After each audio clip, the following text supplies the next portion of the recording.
Welcome to Politics Done Right. My name is Egberto Willis, your host. Good morning, Houston. Good morning, Harris County. Good morning to the great state of Texas, and good morning to the United States. Good morning to the entire world, getting to you through the magic of the internet, formerly known as ARPANET. Anyway, folks, we're going to have a great show for you today. It's kind of hairy today. Let me tell you guys, I had a humongous hard drive crash. My 2 terabyte drive crashed with all the data, etc., etc., etc. Luckily, everything was backed up to the cloud, and we are coming with a limited setup via laptop extra screens and all kind of stuff to make sure it still works. But anyhow, before and no further ado, let's move it on to El Estudio con los Genios. The genius is in the studio, of course.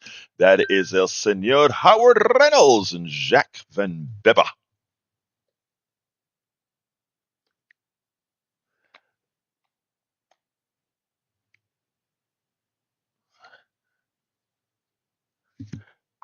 Oh my God, why did you have to say it?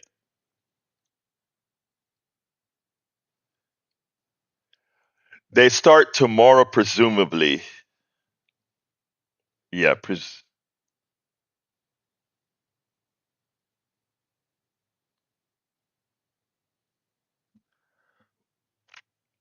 well, this guy's crazy. That's all I can say. This guy is crazy.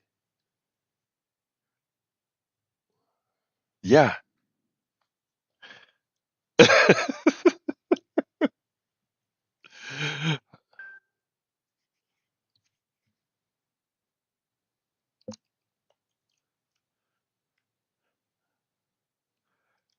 I am doing fine, my brother. Talk to me.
We already had our proxy war with China during the Korean War, and it was nothing nice.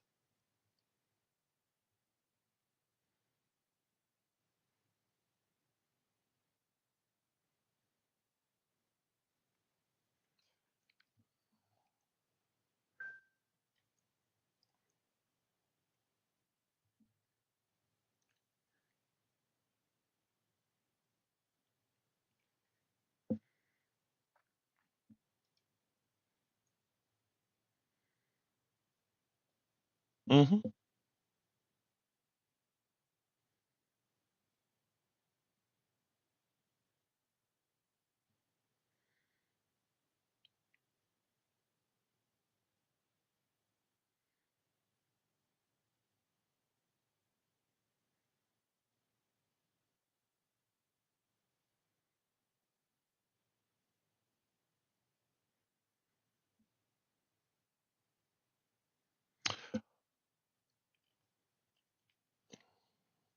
You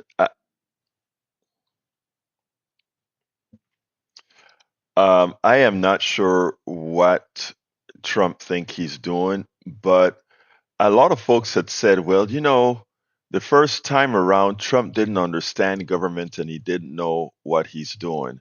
But this time, thank you. That's what you jumped me. You jumped me. Oh no, no, no, please. That is exactly what I was gonna say, man. It's amazing, Howard, that people want to say, well, he didn't know government, etc.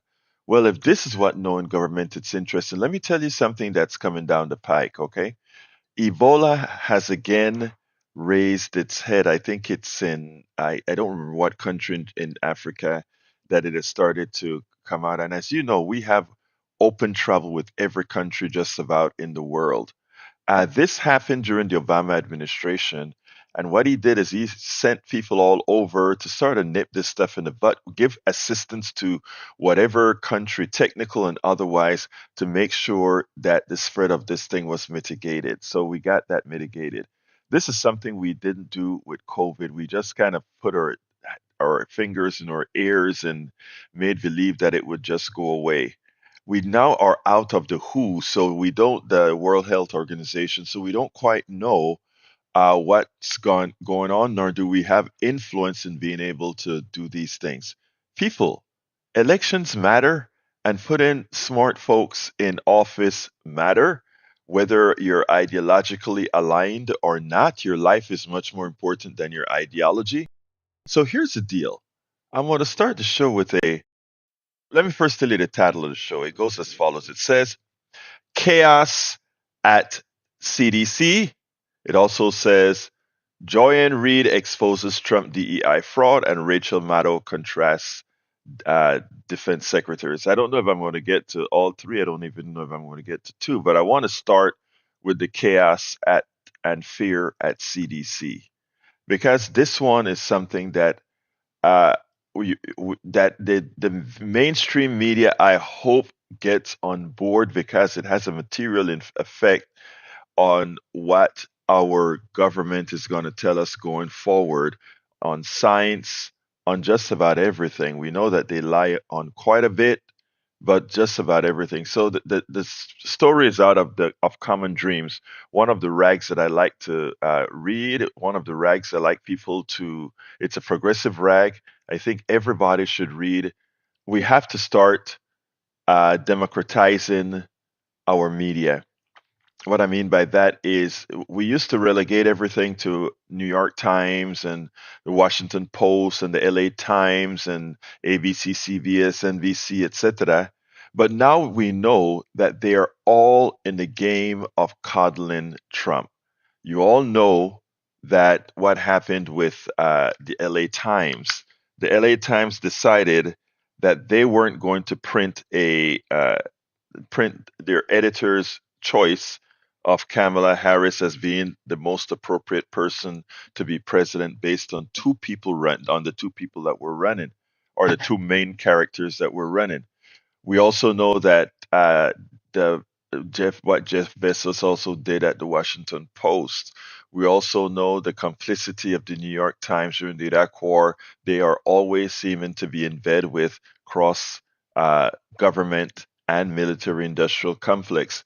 So we have to make sure that we get information that is, I'm not going to say unbiased, because even information from me is coming in a bias modal. I am a progressive, and again, I always give a progressive slant to the news that I'm given, but there are other honest uh, honest folks that are given info that are conservative that I respect as well. In fact, I follow a couple of them on Substack.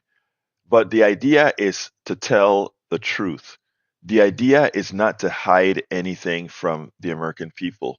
And that is what we are doing right now. Not only the government, the CDC, and elsewhere, but many of our newspapers. The editors are scared to print certain things. The hosts are scared to report certain things, and where they believe they cannot control the host's words, they throw the host at midnight, as they did with the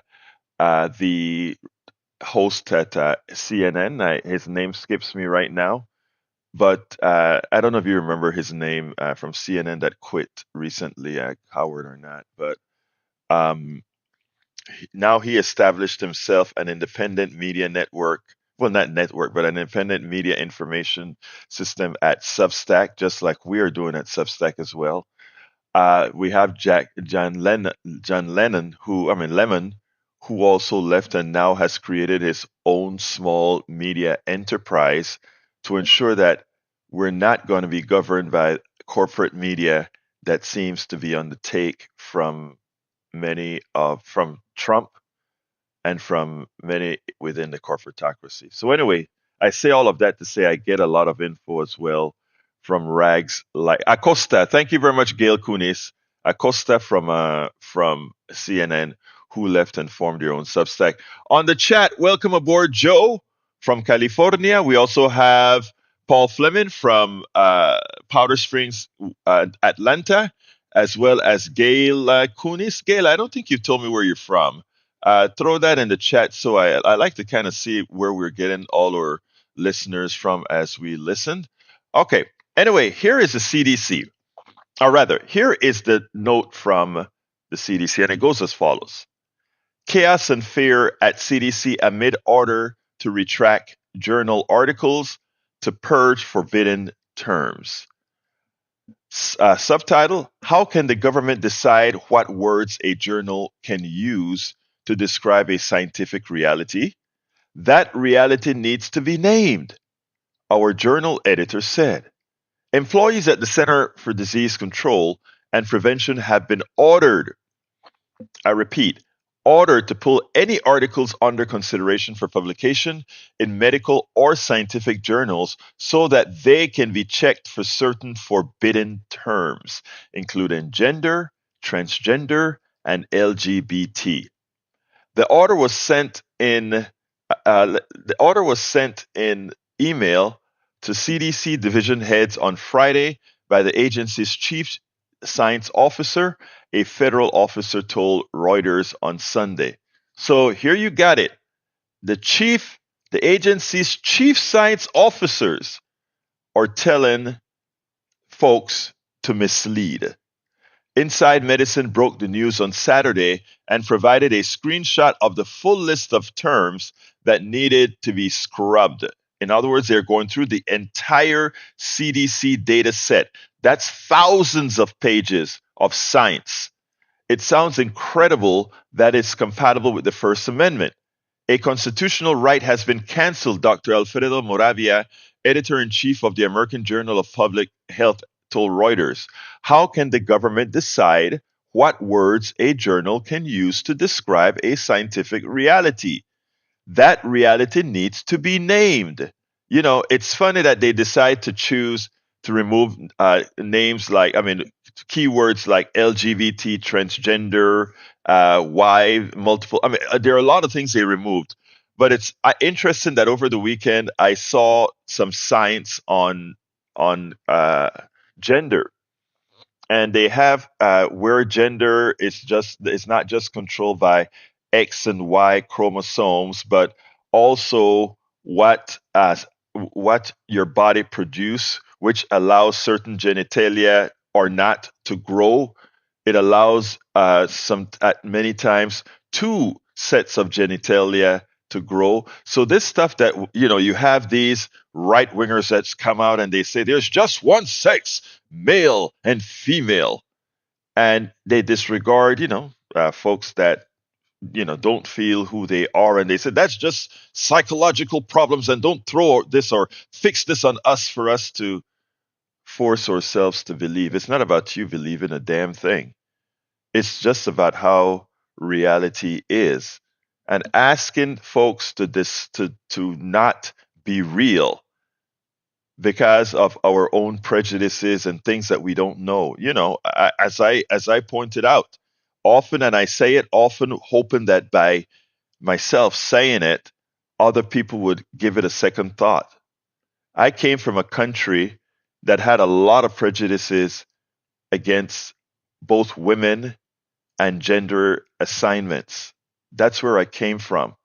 But after learning, after doing the responsible thing to learn, to educate myself, to understand that not because for centuries we believed something, that there was a different reality, a real reality. And what Donald Trump is attempting to do with his administration and being the executive is to say, whatever I believe is science is going to be science. Whatever I believe is true is going to be true. Whatever I believe to be will be to be. And that is a clear and present danger to all of us. Because at that point in time, we're no longer basing what we believe on reality. We're not basing what we believe on science. And that is a danger. The rest of the world moves on as we decide to become troglodytes or decide to recede into ignorance. It's not a good thing, and it will ultimately hurt us. A few days ago, we spoke about what he has done by degreening everything that has to do with the federal government, sort of similar to what Reagan did when he came into office and removed solar panels from the White House. What he did when he simply dismantled anything that Jimmy Carter did relative to green energy, relative to moving us forward off of fossil fuels, and we are living through the results of that. The change in weather that affects us all.